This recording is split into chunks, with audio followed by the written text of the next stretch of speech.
Alors bonjour à tous, welcome to Daos Impact. Aujourd'hui, on va présenter notre projet qui est le Human Exploration Rover Challenge. Avant de commencer, on va essayer de vous mettre dans notre domaine de définition. Pourquoi le but de ce projet? Ce projet c'est une compétition qui a été organisée par la NASA et le but c'était de dire à ses étudiants de créer quelque chose qui serait capable d'aller sur la Lune et de faire prendre le sol là et trucs pour pouvoir voir les composants du sol. Alors, dans ce projet, nous avons des chocs absorbeurs parce que nous savons bel et bien que la surface de la Lune et la surface de la Terre sont carrément différentes.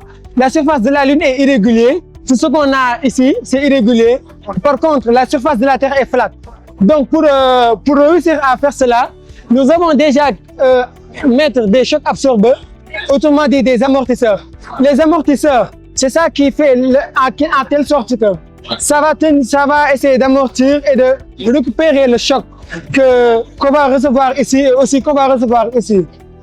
Cependant, comment on va faire pour transporter le rover de la Terre vers la Lune? Pour faire cela, on va tout simplement plier le rover parce que le rover il est pliable. Donc quand on plie le rover sera plus petit et dans ce cas, ça va tenir dans l'espace craft. Et in the spacecraft, we don't need more space about it. Et une fois là-bas, les astronautes vont s'asseoir là-dessus et conduire tranquillement, sans problème. Donc, le nom de notre projet, c'est Mosan Health, AI-Powered-Based Microscope for Disease Detection. Le problème que nous avons identifié au Sénégal, c'est qu'il n'y a pas beaucoup de laboratoires et nous n'avons pas beaucoup d'experts non plus. Du coup, nous vous proposons Mosan Health, qui est un microscope avec de l'IA embarqué, qui fait de l'analyse à temps réel. Pour la partie itération, nous avons commencé par le OpenFlex, qui a été notre premier microscope. Mais le problème avec ça, c'était qu'on ne pouvait pas run le IA sans connexion Internet stable. Et si toutefois nous voulons déployer nos solutions dans les zones rurales, on aura des problèmes parce que la connexion n'y est pas stable. Voilà. Et nous avons switch ensuite vers le Husky Lens. Le point fort du Husky Lens, c'est qu'on peut run le IA on edge sans pourtant avoir de l'Internet. Mais son point faible, c'est la résolution et la magnification. Du coup, on a décidé de faire un tout nouveau design où on va combiner IA intégré et avoir 3 objectifs x10, x40 et x100 pour mieux visualiser les cellules. Nous avons aussi un display pour les visualiser. Donc, pour le système workflow, tu prends la lame, tu poses ça sur la platine et il y a la caméra qui prend une capture de l'image, qui envoie ça à l'IA qui vous donne les résultats de suite. Mais il faudra qu'on précise qu'avec notre solution, il faudra toujours la validation d'un médecin pour que ce soit plus accurate. Du coup, l'impact qu'on expecte de ce projet, c'est de réduire le temps d'attente parce que la maladie n'attend pas, elle progresse, et aussi que ce soit accessible à tous. Notre projet, ça s'appelle le Human Power Submarine et c'est fait pour la compétition qui s'appelle le International Submarine Race Competition. C'est une compétition qui se passe chaque année, soit aux États-Unis ou en Europe. Et la compétition, et le but de la compétition, c'est de construire un sous-marin qui est purement mécanique. Donc, il n'y a pas de baril, il n'y a pas d'électronique à l'intérieur. Donc, nous, on a passé à construire un système comme de vélo qui convertit human power et qui tourne le propeller, qui fait avancer. Donc, la compétition a quelques règlements. Genre, l'eau doit être à l'intérieur de la compétition et ça nous donne un peu le challenge pour trouver le buoyancy force. Donc, on a passé à utiliser les foams. Après certains calculs, on a eu qu'il faut avoir 2,5 kg de foam pour un peu balancer la force buoyancy avec le weight du sous-marin. En 3D. Donc, elle consiste à avoir la représentation cartographique en 3D d'une partie de la zone de saumon. Donc, ce qui nous a poussé à travailler sur ce projet, c'est qu'on a constaté qu'il y a beaucoup de problèmes dans la cartographie traditionnelle. Comme par exemple, dans la zone du tourisme, où il y a le problème de manque de réalisme, où il y a aussi le problème de manque de précision spatiale, ou dans certains domaines, comme l'architecture, où on a besoin des vidéos en 3D pour pouvoir mieux effectuer nos constructions. Donc, notre projet a été fait à partir d'un drone qui nous a servi à visualiser une partie de la ville de Solomon qu'on a ensuite mis dans un ordinateur pour pouvoir créer la cartographie en 3D. La Police Army Training, c'est la création d'une simulation dans laquelle l'utilisateur peut venir s'entraîner, que ce soit une personne de l'armée, une personne de la police ou un utilisateur normal. Quand il est dans la simulation, il a un pistolet et un stand de tir où il peut entraîner sa visée et il a un score au niveau duquel, à chaque fois qu'il touche une cible, le score augmente de 1 point. Tout le CubeSat, ce qui va contribuer à l'indépendance, à l'autonomie dans le domaine de l'espace au Sénégal et ainsi encourager les jeunes à plus s'y connaître dans le domaine de l'aérospace.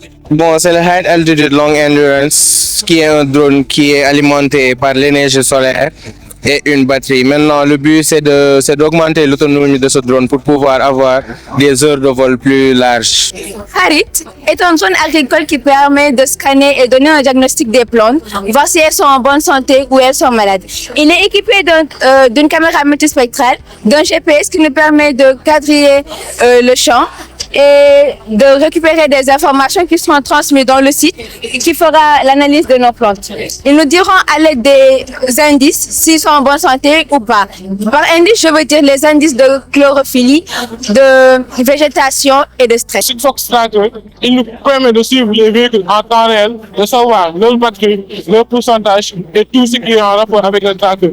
Maintenant, pour le front-end, on a utilisé Reactive, pour le back-end, on a utilisé Convex et pour le protocole, on a utilisé Sigfox. C'est un projet en collaboration avec l'armée de l'air du Sénégal. Il s'est trouvé que l'armée de l'air, ils ont un problème. À chaque fois qu'ils ont eu de nouveaux pilotes, ils doivent les former au vol. Mais le problème est qu'ils ne peuvent pas exécuter certaines manœuvres difficiles avec des avions parce que c'est très risqué et c'est très cher. Donc, on a eu à travailler avec eux pour résoudre ce problème. Voici une plateforme de simulation, un simulateur de vol. Le simulateur de vol, il réplique exactement les mouvements du pilote dans la réalité. Comment il marche? Vous pouvez voir au-dessus, on a 6 moteurs. Les 6 moteurs là, c'est les 6 moteurs là qui contrôlent la rotation ou le mouvement de la plateforme du pilote. Ça peut bouger de haut en bas, de gauche à droite, d'avant en arrière, dans le sens des aiguilles du monde et dans le sens contraire des aiguilles du monde. Tout ce que le pilote a à faire, c'est s'asseoir sur la chaise, porter les casques verts et contrôler la plateforme. Tous les mouvements que la simulation aura à faire sont immédiatement répliqués par la chaise. Ce sera littéralement comme si le corps du pilote sera en train de voler, mais il n'est pas. Et ça permet d'exécuter des manœuvres extrêmement difficiles sur le software, sans pour autant avoir utilisé un vrai avion. L'autre avantage, c'est aussi qu'il y a l'aspect financier, parce que la technologie existe déjà, mais il se trouve que sur le marché, un simulateur peut coûter dans les 25 millions de dollars. Alors que ceci est fait ici et nous a seulement coûté 2000 $. Notre projet s'intitule Autonomous Dream. C'est un projet qui sert à... C'est comme un drone. Donc la différence entre drone et notre projet, c'est que notre projet va voler plus de temps que drone. Donc, on va utiliser des ballons qu'on va gonfler à l'hélium. Donc, les ballons vont être dans cette structure-là qu'on a construite. Et après, on va utiliser l'hélium qu'on va gonfler les 2 ballons. Donc, à l'aide de l'hélium, ça va être plus léger. Donc, on va utiliser moins de batterie pour lever et utiliser ça pour envoler dans des surfaces plus étranges. Alors, notre projet, c'est une plateforme de gestionnaire de l'énergie pour l'administration. L'objectif principal, c'est de réduire la consommation d'énergie, mais aussi de maintenir le suivi de cette consommation. Alors, dans la plateforme, nous avons des gestionnaires et des administrateurs. Alors, le rôle des gestionnaires, c'est d'enregistrer des rapports dans la plateforme. Ensuite, les administrateurs vont prendre ces rapports, ensuite faire la synthèse menstruelle de consommation d'énergie, ce qui va permettre de prendre de meilleures décisions. Et un Mosquitotra. Donc, c'est un piège à moustiques qui permet aujourd'hui de faire une collection de données et de permettre aux instituts qui utilisent ce produit de pouvoir collectionner des données pour savoir en amont ce qui se passe dans une zone donnée et en temps réel, pouvoir agir et prévenir le paludisme. Notre projet, c'est le Smart Drone System. Comme son nom l'indique, c'est un drone intelligent en forme de faucon qui est chargé de chasser les oiseaux qui sont autour de l'aéroport AIBD afin de les chasser pour éviter les collisions entre les avions et les oiseaux.